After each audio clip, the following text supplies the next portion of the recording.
Hey AP Psychers! So we're going to try this whole video lecture thing again. Only this time I'm going to build in some breaks of sorts and some activities where you'll have an opportunity to think and discuss rather than me just talking at you via the speakers for the whole class period. So our topics today are going to include attraction and altruism. And we'll look at how social psychologists explain both of these things. And we're going to start with attraction.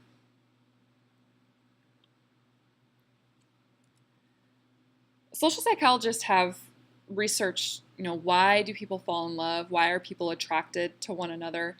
And it's really come down to kind of three components that social psychologists believe contribute to people being attracted to each other or, to falling in love. And those three components are proximity, attraction, and similarity.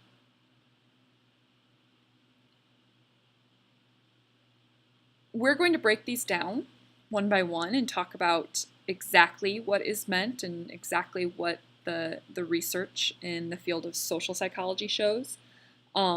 And talk about some concepts that fall under each that you'll need to be familiar with. To start with, we have proximity.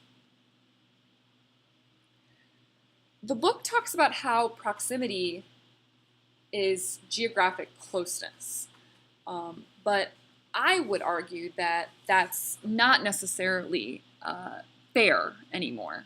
The research in the past has shown that geographic closeness does contribute to feelings of attraction, and I'm sure that that's something that is still the case. But I do feel like in our world today that we have social media and texting and Skype and Google Hangout and all of these things that bring us closer together despite physical or geographic distance. And we could probably talk for a long time about the whole issue of long distance relationships and whether or not they work and the complications that they present. But I really do feel like maybe the research, if it were to be more recent, would show that geographic closeness isn't as much of a requirement when it comes to attraction nowadays. Another concept that you all will need to know related to proximity is called the mere exposure effect. And this is really just a fancy way of saying that the more that you are around something, the more you will like it. So the kind of academic or formal definition is novel stimuli, which just means new stuff become less novel and more likable over time through repeated exposure. So this is really about the familiarity principle. As you interact with a person more and more, and you become more familiar with them, research has shown that you actually start to like that person more, or you're likely to start to like that person more. I'm sure that some of you can think of some counterexamples and people that, as you're around them more, you maybe start to like them even less. So let's talk about mere exposure just a little bit more. Interestingly enough, this is not just about people. It applies to all stimuli. And just to kind of demonstrate this, obviously I'm not there to hear your responses, but my guess is that when I show you these images that you'll pretty immediately, at least most of you, would be able to tell me what brands the images represent. So here we go.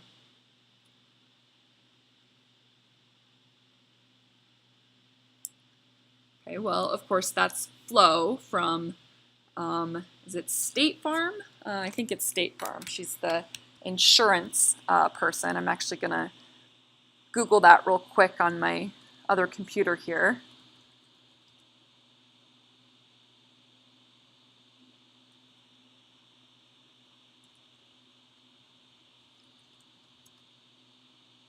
Yes, No, it's not State Farm. It's Progressive. So, of course, I knew her name, Flo, but I wasn't sure about the exact insurance company. Maybe some of you were. Anyway, here's another one. Of course, that's McDonald's. We've become so familiar with the golden arches because we see them everywhere that my guess is most, if not all of you, were able to pick out what that represented. And last but not least,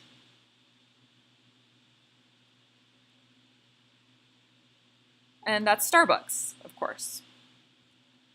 Oh, yeah, and there's another one.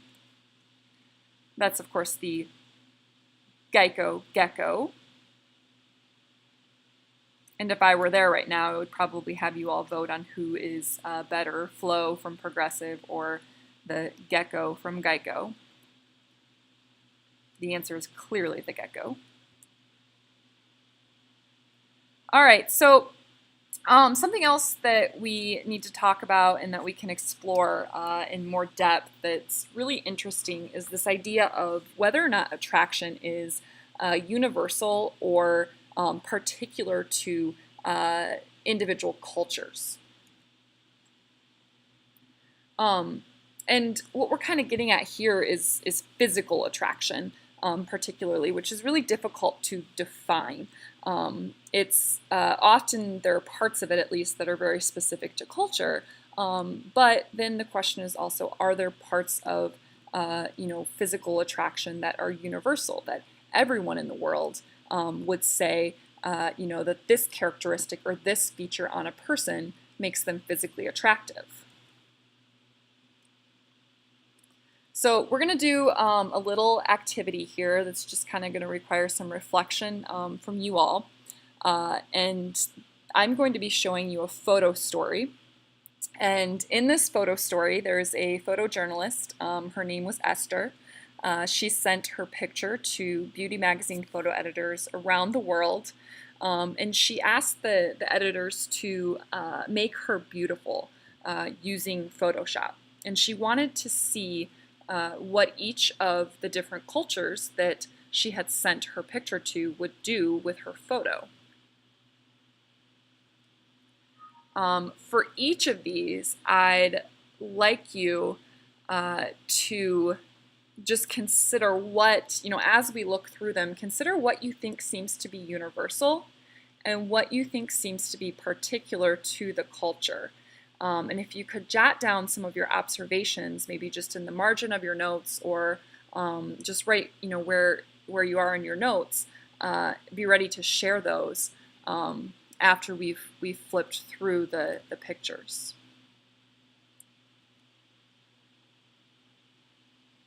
So this is the original image that she sent. This is not photoshopped. Nothing has been changed.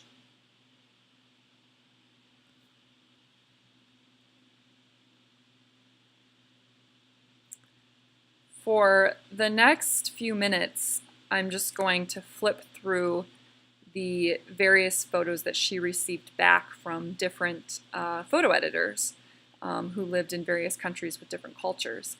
And I'm not even going to talk, and I just want you guys, like I said, to jot down some observations that you have in your notes. What do you think is universal? What seems to be maybe remaining the same across the pictures in terms of what is consistently changed by the photo editors versus what is more particular to culture, more unique to the culture?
It's really dramatic to go from that to that, isn't it?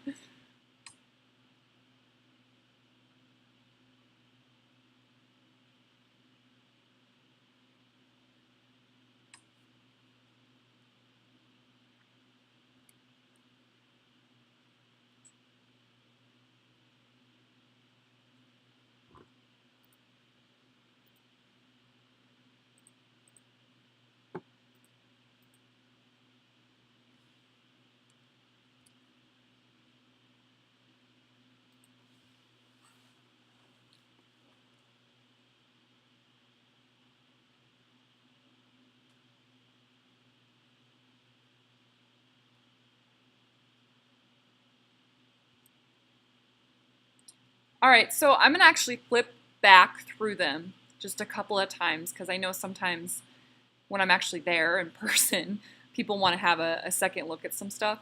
So I'm going to go ahead and do that for you all. It's kind of fun actually to kind of flip through them quickly. In some ways you can almost see what changes easier or more easily. Okay, so again, that's the original. No changes, no photoshopping. United States. It's pretty interesting what they did with her face there.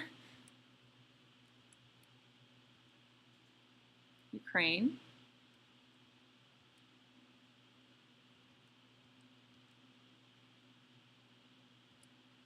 Morocco.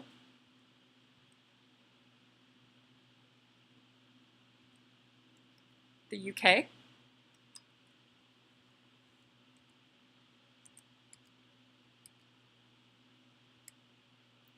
Philippines.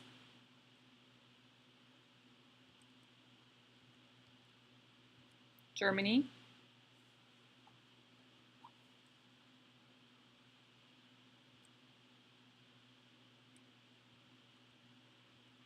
Argentina.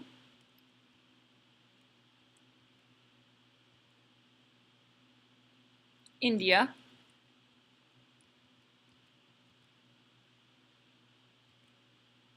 All right, so I'm going to go ahead and pull up some questions here. Oops. And now would be a great time for a little bit of discussion. So the sub for today, if you could so kindly just pause me and take a little bit of time to discuss these questions. What seems universal about beauty across cultures? What seems particular to cultures? And then AP Psychers, go ahead and just discuss if you think there's a sampling bias. So it's a little throwback to our research methods and statistics unit that we just got done with. And see if you can't answer that question and get some discussion going around both of these questions. And then once you've done that and y'all feel like you're ready to move on, just go ahead and hit play again.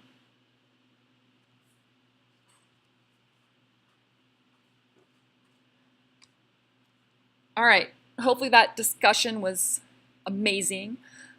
So sorry I couldn't be there, but we're going to move right along here into what's called the halo effect. And this really kind of gets at the benefits, the advantages of being beautiful. The simple definition here is just that people perceive attractive people to also have other positive qualities and characteristics. So research has really shown, just from looking at someone, if you perceive them as being more physically attractive, you often think that they are wealthier, more intelligent, more popular, etc. Probably not surprising to anyone. But the impact of this is unfortunate, for some people at least, because basically the research has shown that more attractive people are the ones who get the jobs. They have better salaries, they advance more quickly, get more promotions and raises, they're invited to more social events, and they're just generally happier. And I've got just a quick video clip for you all. It starts with someone eating what looks like Go-Gurt to me. All right, here we go.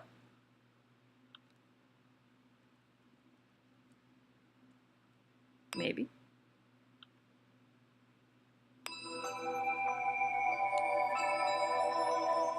The impression you create is Try this again. affected by the way you look. We tend to think beautiful people are more intelligent, popular, confident, and better at everything from their jobs to flying a plane.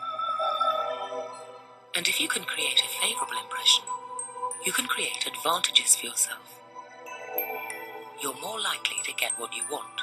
It might be a job, it might be popularity, or it might be the control you have over the people around you.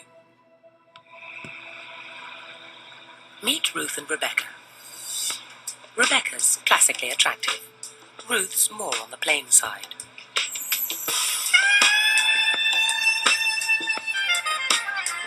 They're going to demonstrate that how you look affects how you're treated. They're going to struggle up staircases at opposite ends of Liverpool Street Station in London with heavy bags, and we'll be filming in this workman's hut. First up, Ruth.